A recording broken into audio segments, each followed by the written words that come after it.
Mas marami ng pamilyang Pilipino ang nagkakaroon ng pagkakataong magkaroon ng sariling tahanan sa ilalim ng pambansang programa sa pabahay ng pamahalaan. Kamakailan, opisyal nang na-turn over ang mga bagong house and lot units sa Lipas City, Batangas bilang bahagi ng pagpapalawak ng expanded pambansang pabahay para sa Pilipino program. Si Gianna Llanes sa detalye.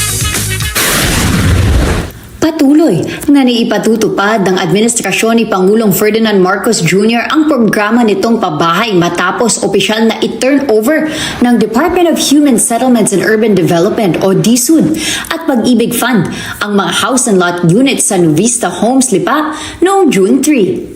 Pinangunahan ni DSUD Secretary Jose Ramon P. Aliling at Pag-ibig Fund Chief Executive Officer Marilyn C. Acosta ang inspeksyon at turnover ceremony kasama ang mga opisyal ng PA Properties, ang developer ng proyekto. Sa naturang aktibidad, formal na tinanggap ng mga borrower ng housing loan ng Pag-ibig Fund ang susi ng kanilang bagong tahanan. Ayon kay Aliling na siya ring chairman ng Pag-ibig Fund Board of Trustees, patunay ang turnover ng mga unit ng pabahay sa patuloy na pagsisikap ng pamahalaan na gawing mas abot kaya ang pagmamay-ari ng bahay para sa mga Pilipino. Dagdag niya, ang tuloy-tuloy na pagpapatupad ng Expanded Pambansang Pabahay para sa Pilipino o 4PH program ay nagpapakita ng konkretong pagsasakatuparan ng direktiba ng Pangulo na makapagbigay ng desenteng pabahay sa mas maraming pamilyang Pilipino. Ang turnover sa Lipa ay kasunod ng mga kahalintulad na aktibidad sa iba't ibang bahagi ng bansa, kabilang ang Pampanga, Nueva Ecija, Laguna at Bacolod, bilang bahagi ng pagpapalawak ng pambansang programa sa pabahay. Ang Nuvista Homes Lipa ay may kabuuang 1,160 ready for occupancy units at mahigit 2,000 pang unit ang nakatakdang itayo. Nag-aalok ito ng 3 modelo ng bahay na Maria, Yasmin at Solida na may presyo mula 950,000 pesos hanggang 2.2 million pesos. Para sa socialized housing component ng proyekto, iniaalok ang Solida model na may halagang humigit kumulang 950,000 pesos.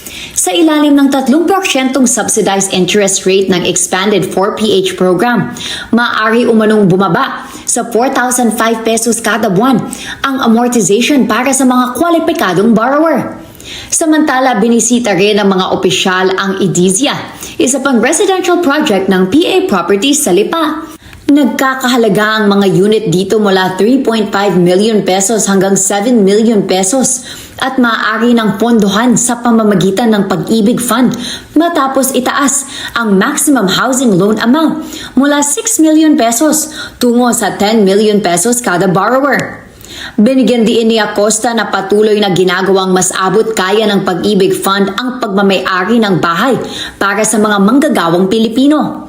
Ayon pa sa kanya, mahalaga ang bawat matitipid ng mga miyembro sa buwanang hulog dahil maaari itong magamit para sa pagkain, edukasyon, serbisyong pangkalusugan at iba pang pangangailangan ng pamilya.